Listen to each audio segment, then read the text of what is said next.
प्रिय जिज्ञासु आत्माओं और ईश्वर के पथ पर चलने वाले साधकों, महर्षि परमहंस योगानंद जी कहा करते थे, आपकी सबसे बड़ी बर्बादी वह ऊर्जा है जिसे आप निरर्थक बातचीत में खर्च करते हैं। क्या आप जानते हैं कि आपके जीवन की अधिकांश समस्याएं केवल एक आदत को छोड़ देने से समाप्त हो सकती हैं? वो आदत है अज्ञानवश बोलना। आज इस परम ज्ञान के प्रवाह में हम उन 10 गुप्त सोपानों को जानेंगे जहां आपका मौन रहना आपको बुद्धिमान, शक्तिशाली और रहस्यमय बना देगा। योगानंद जी कहते थे, इन 10 स्थानों पर चुप होकर आप वह सब पा सकते हैं जो आप चाहते हैं और आपका जीवन असीम शांति से भर जाएगा। यह वीडियो कुछ मिनटों का नहीं, यह आपकी चेतना को जागृत करने वाला एक गहन आध्यात्मिक अनुष्ठान है। इसलिए यह शपथ लीजिए कि आप इस ऊर्जा विज्ञान को पूरा सीख कर ही जाएंगे, क्योंकि यदि आपने इसे बीच में छोड़ा तो आप अपने जीवन के सबसे बड़े आत्मिक रहस्य से वंचित रह जाएंगे।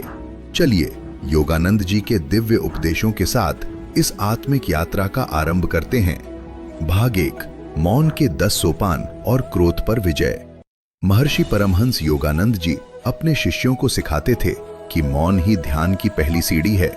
वो अक्सर कहा करते थे कि जिस प्रकार ध्यान की उच्च अवस्थाओं में जाने से पूर्व मन को शांत करना पड़ता है, उसी प्रकार आज के इस शोर भरे संसार में नियमित मौन का अभ्यास ही आपके भीतर के तनाव पैदा करने वाले हार्मोन को कम कर सकता है, आपके क्रोध की अग्नि को नियंत्रित कर सकता है और आपकी चेतना को स्थायित्व प्रदान कर सकता है। योगानंद जी अक्सर बताते थे कि एक बार जब सभी शिष्य उनके समक्ष उपस्थित हुए तो उन्होंने कहा, आज मैं तुम्हें मौन रहने के उन 10 अमूल्य सूत्रों के बारे में बताऊंगा जहां चुप रहना आध्यात्मिक लाभ देता है और अनावश्यक बोलना आंतरिक हानि। पहला सूत्र, योगानंद जी कहते थे, जहां व्यक्ति को मौन रहना चाहिए वह है जब आपके पास तथ्य या पर्याप्त जानकारी न हो। बिना तथ्यों के बोलना आपकी अज्ञानता को सिद्ध करता है।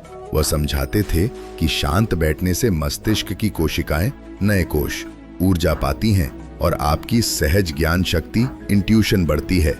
यदि आप बिना तथ्य के बोलते हैं तो न केवल आपका उपहास होगा बल्कि आप लोगों के मन में अविश्वास पैदा करेंगे। दूसरा सूत्र, योगानंद जी कहते थे, व्यक्ति को मौन रहना चाहिए ताकि वह अपने शब्दों से किसी भी आत्मा को आहत न करे। वह समझाते थे कि किसी कमजोर या छोटे व्यक्ति के प्रति बुरे शब्द बोलना आपके आंतरिक पतन का संकेत है। आप किसी को अपमानित करके महान नहीं बन सकते। यदि आप बड़ा बनना चाहते हैं तो अपने से छोटों का सम्मान करना सीखिए। योगानंद जी हमेशा प्रेम और सम्मान से बोलने की शिक्षा देते थे और संबोधन शब्दों के प्रयोग पर बल देते थे। तीसरा सूत्र, योगानंद जी का सबसे महत्वपूर्ण सूत्र यह था कि जहां व्यक्ति के लिए मौन रहना बेहतर है वो है जब कोई क्रोधित होकर आपका अपमान कर रहा हो।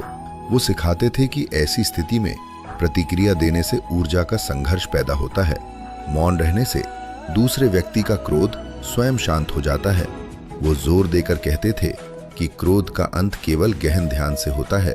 यदि आप ध्यान करते हैं तो आपका क्रोध आपके नियंत्रण में रहेगा और क्रोध आने पर या तो शांत रहें या सम्मान पूर्वक वहां से हट जाएं। चौथा सूत्र, योगानंद जी कहते थे, जहां व्यक्ति को बुद्धिमानी से मौन रहना चाहिए वो है जहां आपका उस विषय से कोई सीधा संबंध ना हो।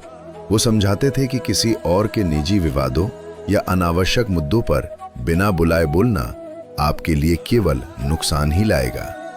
पांचवा सूत्र, योगानंद जी कहते थे कि आपके शब्दों से किसी मित्र या सहयोगी की प्रतिष्ठा को हानि नहीं पहुंचनी चाहिए। वो चेताते थे कि चिल्लाकर बात करने की आदत आपकी आत्मिक अशांति का प्रमाण है। यदि आप विनम्रता से बात नहीं कर सकते तो चुप रहना ही श्रेष्ठ है। योगानंद जी सिखाते थे कि किसी की निंदा करना या उसका मजाक उड़ाना अंततः आपके चरित्र को ही नीचा दिखाता है। छठा सूत्र, योगानंद जी कहते थे कि व्यक्ति को मौन रहना चाहिए वो है जब कोई आपके सामने किसी तीसरे व्यक्ति की निंदा कर रहा हो। उन्होंने सिखाया कि आप चुपचाप केवल श्रवण करें और अपनी राय व्यक्त ना करें। ज्ञानवान व्यक्ति वही है जो अनावश्यक बातों पर अपना मुख बंद रखता है और साक्षी भाव में रहता है। सातवां सूत्र, योगानंद जी कहते थे कि व्यक्ति को मौन रहना चाहिए वो है जब कोई उसकी गहरी भावनाओं को समझने की कोशिश न कर रहा हो। वो सलाह देते थे कि ऐसे लोगों के सामने हृदय खोलना केवल पछतावा देता है। अपनी पवित्र भावनाओं और अंतरंग भेदों को हर किसी के सामने व्यक्त मत करो। 8वां सूत्र, योगानंद जी सिखाते थे कि जहां आपको मौन रहकर करुणा दिखानी चाहिए, वो है जब कोई व्यक्ति अपना दुख या पीड़ा आपको बताए। वो कहते थे कि वो व्यक्ति आपको अपना समझकर बोल रहा है, केवल शांत रहकर ध्यान से सुनने से ही उसका बोझ हल्का हो जाएगा। 9वां सूत्र, योगानंद जी कहते थे कि जहां आपको मौन रहकर तुरंत पलायन करना चाहिए, वो है जहां नकारात्मक ऊर्जा और अपशब्दों का प्रयोग हो रहा हो। अपनी चेतना को शुद्ध रखने के लिए नकारात्मक ऊर्जा से दूर रहना आवश्यक है। 10वां सूत्र, योगानंद जी का ये अंतिम सूत्र था। जहां आपको शांत हो जाना चाहिए, वो है अपनी सफलता की स्थिति सबको न बताना। वो चेताते थे कि जबरदस्ती सफलता का ढिंडोरा पीटने से लोगों की नकारात्मक ऊर्जा आपको प्रभावित कर सकती है। योगानंद जी सिखाते थे, जब आप सच में सफल होंगे तो संसार स्वयं जान जाएगा। अहंकार का त्याग करो और विनम्र बनो। भाग 2, सत्य और संकल्प की परम कथा। महर्षि परमहंस योगानंद जी अपनी शिक्षाओं को एक कथा के माध्यम से गहराई से समझाते थे। वो कहते थे, ये 10 सूत्र अपने जीवन में अपना लो और तुम्हारा जीवन ईश्वरीय वरदान से कम नहीं होगा। अब हम उस परम सत्य के मार्ग की ओर बढ़ते हैं जो जीवन को पूर्ण आनंद और निर्भयता से भरता है। यहाँ से कहानी शुरू होती है जिसे विस्तार दिया गया है। योगानंद जी एक कथा सुनाते थे कि एक बार एक परम संत ने अपने जिज्ञासु शिष्य को एक परम मंत्र दिया। वह शिष्य संसार में सब कुछ पाकर भी अशांत रहता था। उसने उस परम गुरु से अपनी व्यथा बताई। योगानंद जी कहते थे कि वह परम गुरु ने शिष्य को एक विराट संकल्प दिया। आज से लेकर अगले 3 महीने तक तुम्हें हर समय केवल सत्य बोलना होगा, चाहे परिस्थिति कुछ भी हो।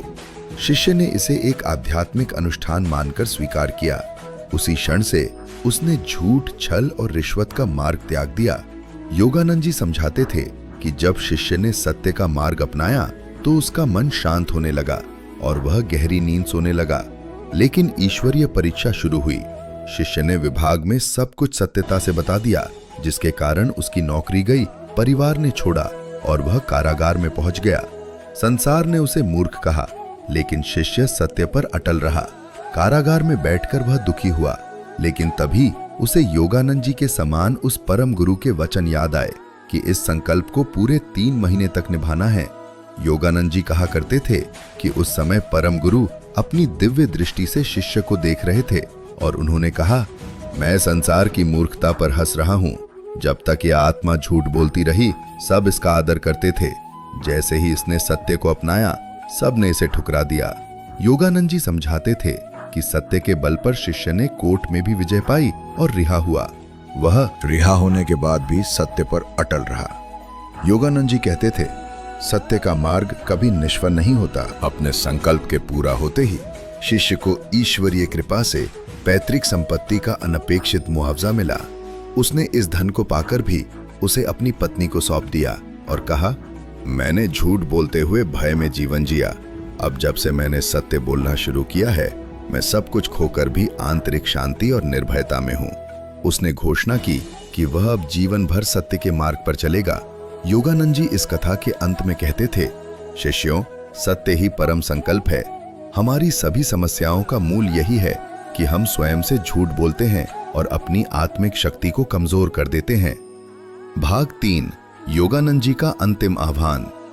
महर्षि परमहंस योगानंद जी का अंतिम संदेश था, संकल्प आत्मा की शक्ति है, इसे अपने जीवन में उतारो। अपने शब्दों पर पूर्ण विश्वास रखो और अपने शब्दों को अपने पवित्र और निर्भीक कर्मों से बदलो। अपने लक्ष्य के प्रति पूरी तरह से सत्यनिष्ठ रहो। योगानंद जी कहते थे, यह शक्ति आपके जीवन को पूर्ण आनंद, निर्भयता और सिद्धि से भर देगी। साधक, बधाई हो, आपने महर्षि परमहंस योगानंद जी के इस दिव्य ज्ञान को अंत तक ग्रहण किया है। अब इस ज्ञान को व्यर्थ मत जाने देना। यदि यह ज्ञान आपकी चेतना को छू गया है तो तुरंत लाइक कीजिए और चैनल को सब्सक्राइब करके हमारी दिव्य साधकों की सेना का हिस्सा बनिए। कमेंट में लिखें, सत्य के मार्ग पर, ताकि यह संकल्प दृढ़ हो जाए। और हाँ, योगानंद जी का यह संदेश उन सभी लोगों को तुरंत शेयर करें जिन्हें लगता है कि उनकी जिंदगी में बहुत समस्याएं हैं। आप एक आत्मा के जीवन में परिवर्तन ला सकते हैं। ओम शांति शांति शांति।